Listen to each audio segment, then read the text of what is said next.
Morning, everybody. It's time to fill the float bowls.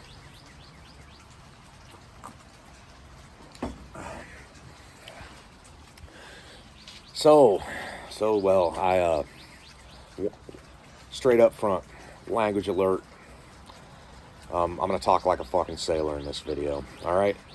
So last night I seen. Well, I didn't even see it. One of my subscriptions, Gavin Hunyadi, 187.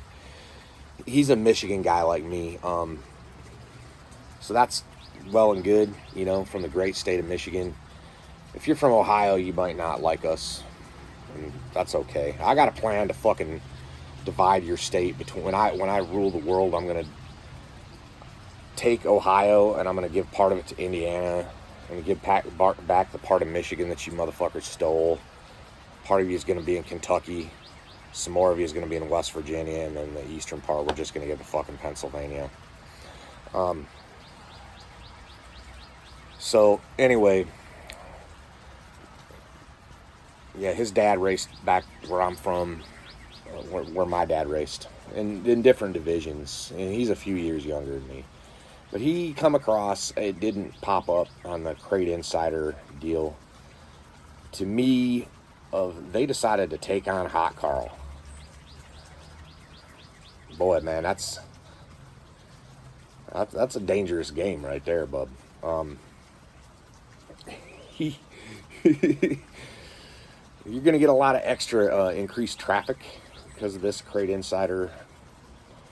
And I wish you the best. I really do. And, hey, publicity's good publicity. Like when Hot Karl is making fun of crate engines. What difference does it make, man? You're going to go on there and you're going to make fun of the fucking Bang Banger guys. And yeah, if you look at my other videos, I got a late model now. And it's not a crate motor car. But it could be. And if I had a fucking crate motor in it, it would say Win 1 B main on the motherfucker, just like it does right now. Because I was a Bang Banger guy. And I'm going to tell you how that came about. I grew up in Michigan. I'm about 23 years old. My life's fucking going nowhere. I went to a couple of years of college at, a Fair State, automotive program. I'm working at a dealer. That comes to an end after 4 years because of me. And I went and worked at an Indy for a year. I joined the fucking Navy and really kind of didn't look back, But I've always wanted to race,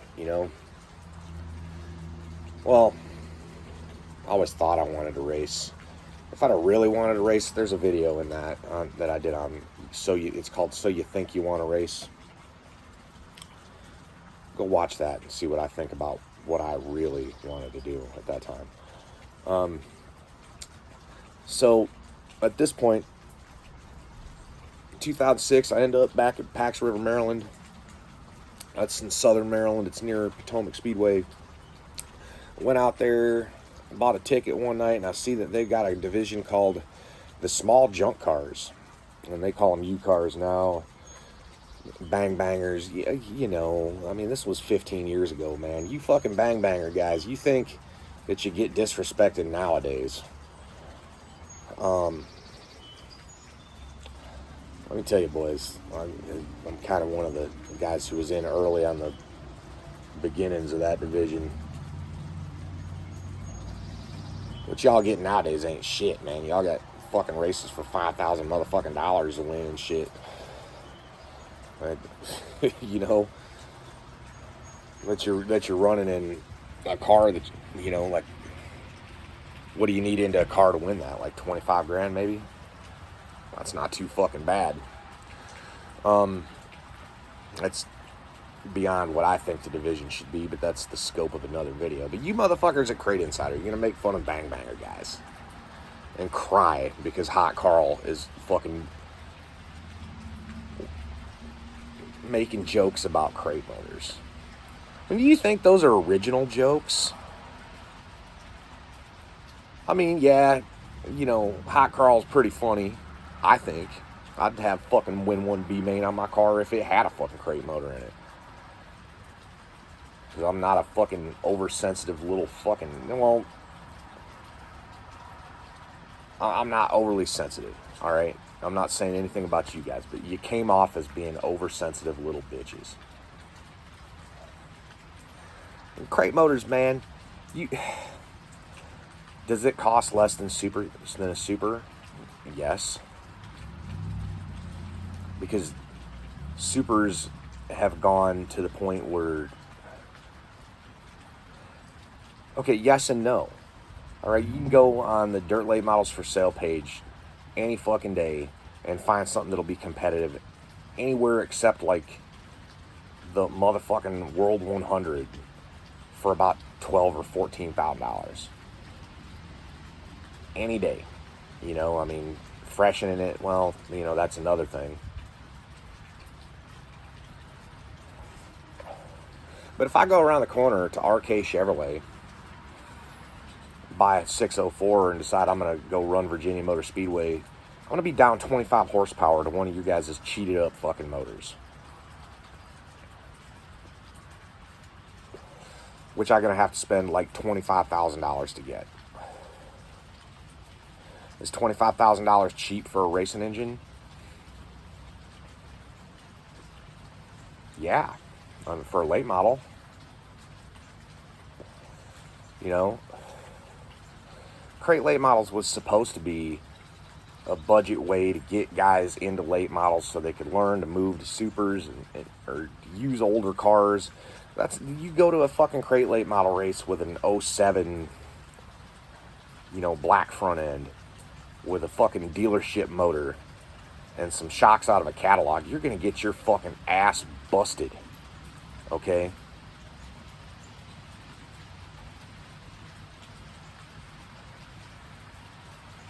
Now, you go to that same race with brand new, with a $40,000 roller and a fucking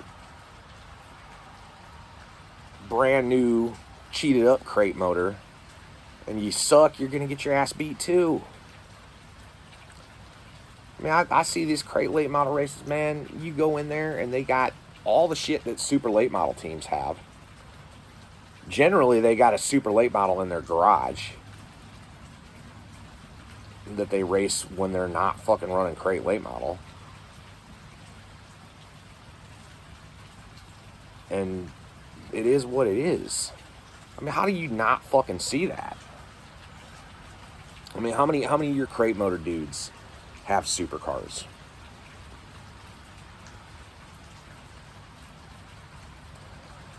You guys as customers ain't the blue collar,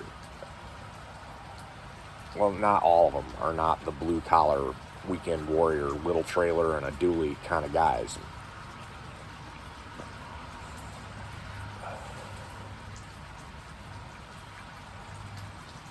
If you don't get the joke about it, it's because the crate late model, you're in the forest and you can't see the fucking trees, man. Hot Karl is just pointing out shit that everybody can fucking see. There's pro crate series. I went to the crate late model national championship at VMS about 3-4 years ago, and Brandon Overton won the motherfucker.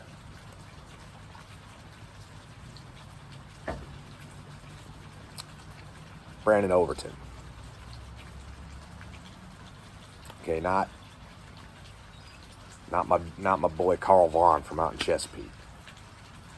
Brandon fucking Overton. 50,000 to win, dude. You know the rule in fucking racing, man. If it's $50,000 to win, you spend $100,000 to win the motherfucker. And that's not any different with a crate than it is with a fucking super. And the car is exactly the same. It's just got less power. I mean, I don't know what a cheated up crate runs. A 604 is supposed to be a 400 horsepower engine. I'd imagine you could probably, I don't even know, man. I mean, like I feel like if one of those motors had, you know, had the right cam, and the heads worked. Like, I don't know what the CCs are on those GM fast burn heads, but it seems like you could probably generate about 500 horsepower with it. It doesn't seem like it would be hard at all. I mean, to do it legally, that's probably hard. That's why you got to pay the. That's why you got to pay the piper.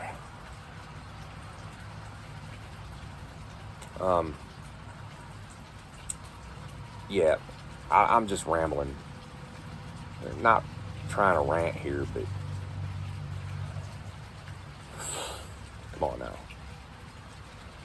Well, anyway, you guys just gave Hot Karl 24 full hours to think about what he's going to say to you. So, get ready. And good luck to everybody this season. Crate motor, open motor, super late model, modified, sport mod, everybody. Bang Banger dudes, I love you guys, all right? Maybe tell some Bang Banger stories later on, another video. But we're getting close to the season here, and I would like to be more excited about it, but that fuel price is just it's intimidating me, and I'm a dude with a little open trailer and a half-ton pickup truck. The low-budget crate teams with the stackers and toters, they're looking at probably 3 times as much fuel cost as me and my built motor steel block car. Well, anyways, let's have a good weekend, and we'll talk to you again soon. Later.